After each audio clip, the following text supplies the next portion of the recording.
Hello everyone, my name is Pooja और आज के इस वीडियो में मैं बात करूंगी जिद्दी और गुस्सैल बच्चे को कैसे ठीक किया जाए। अगर कोई बच्चा जिद्दी हो गया है या गुस्सा ज्यादा कर रहा है तो उसको कैसे हैप्पी मूड में लाया जाए। सो जल्दी से वीडियो स्टार्ट करते हैं।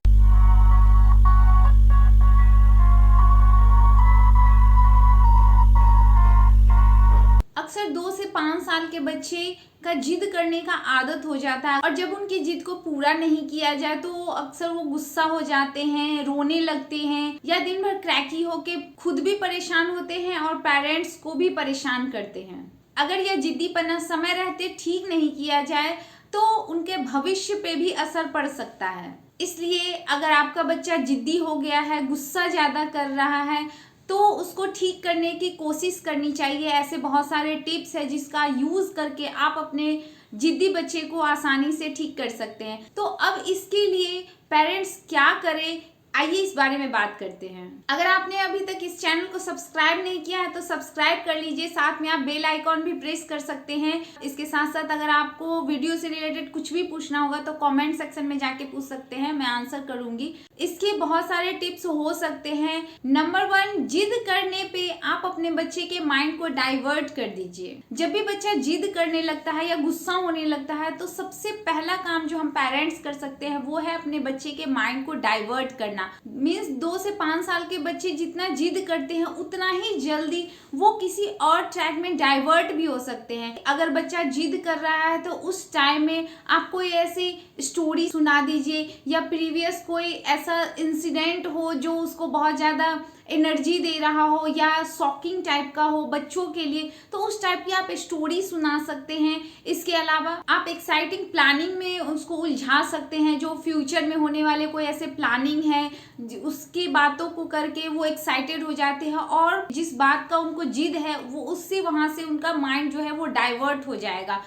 याद रहे कि जो भी प्लानिंग या जो भी स्टोरी आप सुना रहे हैं वो एक्साइटेड होना बहुत जरूरी है। मीन्स कि अगर एक्साइटेड नहीं होगा तो बच्चे पुराने बातों को भूल नहीं पाएंगे और वो पुराने बात को फिर से वहां पे आ जाएंगे। इसलिए जो भी आप प्लानिंग, जो भी आप स्टोरी सुना रहे हैं वो एक्साइटेड होना बहुत जरूरी है। प्रजना का केस भी बताऊंगी आपको कि जैसे ही प्रजना को चोट लग जाता है या कोई भी ऐसा काम हो जाता है जो अगर वो रोने लगती है तो मैं अचानक कोई शॉकिंग न्यूज टाइप का उसे बताती हूँ कि याद है बेटा ऐसा हुआ था, इस टाइप की मैं स्टोरी उसे बताने लगती हूँ और वो प्रेजेंट में होने वाले मोमेंट को वो भूल जाती है और जो मैं बताने लगती हूँ उस पर वो एक्साइटेड हो जाती है। तो इस टाइप की स्टोरी आप भी ट्राई कर सकते हैं जब भी बच्चा चिल्लाए या जिद करने लगे।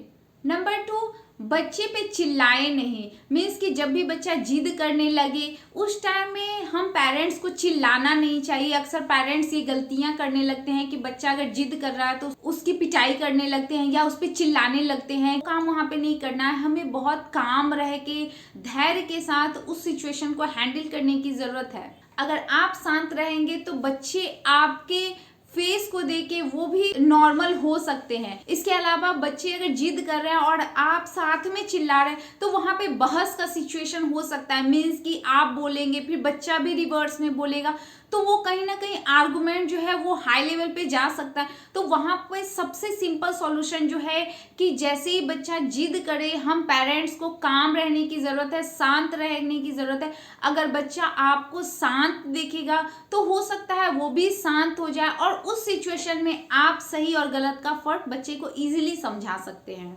नंबर 3, बच्चे के लिए सबसे ज्यादा जरूरी है टाइम। बच्चे में जिद करना, मारपीट करना, चिल्लाना या कोई बिहेवियर रिलेटेड प्रॉब्लम अगर हो रहा है तो इसका सबसे बड़ा कारण जो है वो है टाइम का।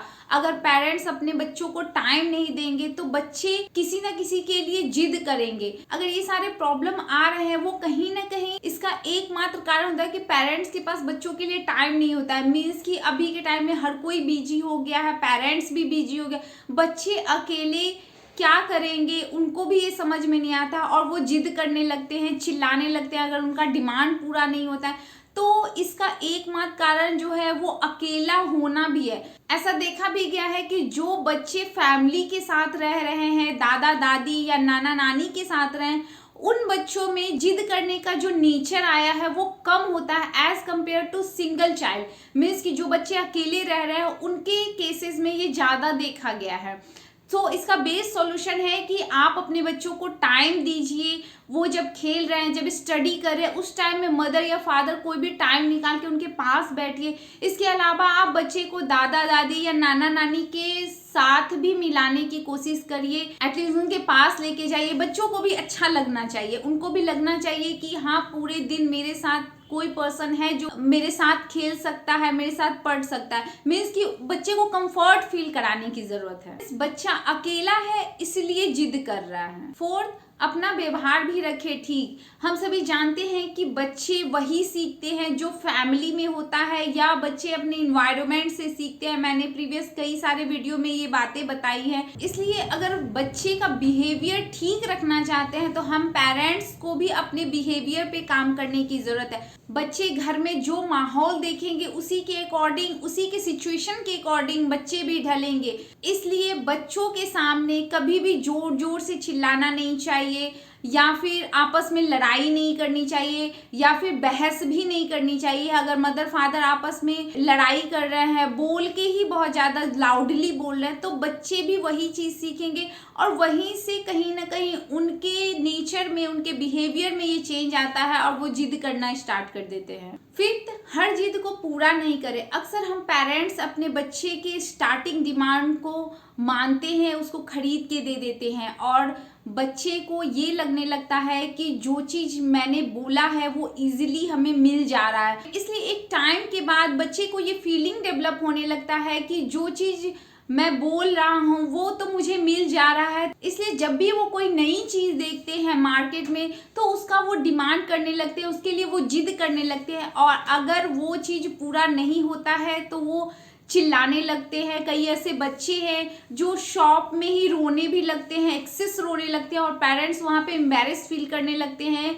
क्योंकि वहाँ पे वो चीज़ उनके नीड का नहीं होता है। ये बातें हम पेरेंट्स को तब रियलाइज होती है जब बच्चे बड़े हो जाते हैं। मीन्स कि बच्चे जब छोटे रहते हैं तब हम उसके डिमांड को खुशी खुशी फुलफिल करते हैं और बच्चे के एक इशारे पे हम सब चीज़ खरीदने के लिए एग्री हो जाते हैं। लेकिन जब बच्चा बड़ा होने लगता है तब हम वहाँ पे सोचते हैं कि ये चीज़ यूज़ का नहीं है, ये चीज़ यूज़ का है। ये बातें हम बच्चे को बचपन में ही सिखाने की ज़रूरत है। तो ऐसा अगर सिचुएशन आ जाता है, बच्चे अगर चिल्ला रहे हैं, रो रहे हैं, तो यहाँ पे हम पेरेंट्स को बच्चे को इग्नोर करने की ज़रूरत है। अगर बच्चा एक बार डिमांड कर रहा है तो हम उसकी बातों को इग्नोर करें, उस पर ध्यान नहीं दें तो बच्चा ऑटोमेटिक वहाँ पे डाइवर्ट हो सकता है क्योंकि वहाँ पे आप मार्केट में हैं, ओपन प्लेस में है, तो वहाँ पे आप खड़े होके बहुत ज़्यादा समझा नहीं सकते हैं। तो वहाँ पे बच्चे को इग्नोर करने की ज़रूरत है और डेफिनेटली बच्चों को ये जरूर समझाना है कि कौन सी चीज़ उनकी ज़रूरत की है, कौन सा चीज उनके यूज का नहीं है। मीन्स कि मनी का इम्पोर्टेंस हम बच्चे को बता सकते हैं। अगर एज हो गया है, बच्चे अगर आपकी बातों को समझ रहे हैं तो सेविंग का भी इम्पोर्टेंस आप उन्हें समझा सकते हैं। बच्चों को मनी सेव कैसे करना चाहिए इसके लिए मैंने ऑलरेडी एक वीडियो बनाया हुआ है, आप वो भी जाके देख सकते हैं, लिंक आपको यहाँ पे मिल जाएगा। इसके साथ साथ हम बच्चे को मोरल वैल्यू भी समझाएंगे। मीन्स कि बच्चे को अगर आप समझा रहे हैं तो शांति से समझाइए तो डेफिनेटली बात बच्चे जरूर समझेंगे। जैसे मैं यहाँ पे प्रजना का डिस्कस करना चाहूंगी कि स्टार्टिंग से ही प्रजना को मैं स्पेसिफिक चीजें ही खरीद के दी हूँ। इसके वजह से डिमांड नहीं करती है कि मुझे ये चाहिए वो चाहिए। अगर वो किसी आउटिंग प्लेस पे भी जाती है तो बहुत ज्यादा टॉयज नहीं खरीदती है। ये सारी बातें मैंने उसे समझाई हुई। तो उस टाइप की बातें आप भी अपने बच्चे को इजीली समझा सकते हैं। बस आपको पेशेंस रखने की जरूरत है। बस ध्यान रखने की ये जरूरत है कि बच्चा एक दिन में नहीं समझेगा, उसको day by day, month by month उसको प्रैक्टिस में लाने की जरूरत है। लास्ट में मैं सिंपली यही बताना चाहूंगी कि बच्चे को समझदार बनाने की कोशिश करिए। ऐसा आप अपने बच्चे को बनाइए कि वो आपकी बातों को माने। मीन्स कि इससे पहले भी मैंने एक वीडियो बनाया है जिसमें मैंने बताया है कि बच्चे कच्चे मिट्टी के तरह होते हैं, उनको जिस शेप में बनाइएगा वो डेफिनेटली उसी शेप में बनेगा। बच्चे एक प्लांट की तरह होते हैं, प्लांट को जिस प्यार से, जिस अपनेपन से सींचिएगा उतना बड़ा, उतना ग्रो होके अच्छा फल देता है। बच्चा भी वही है, बच्चे को भी प्लांट की तरह आप अच्छे से नरिश करिए, अच्छे से उसको ग्रो करिए और आप अपनी बातों को समझाने की कोशिश करिए।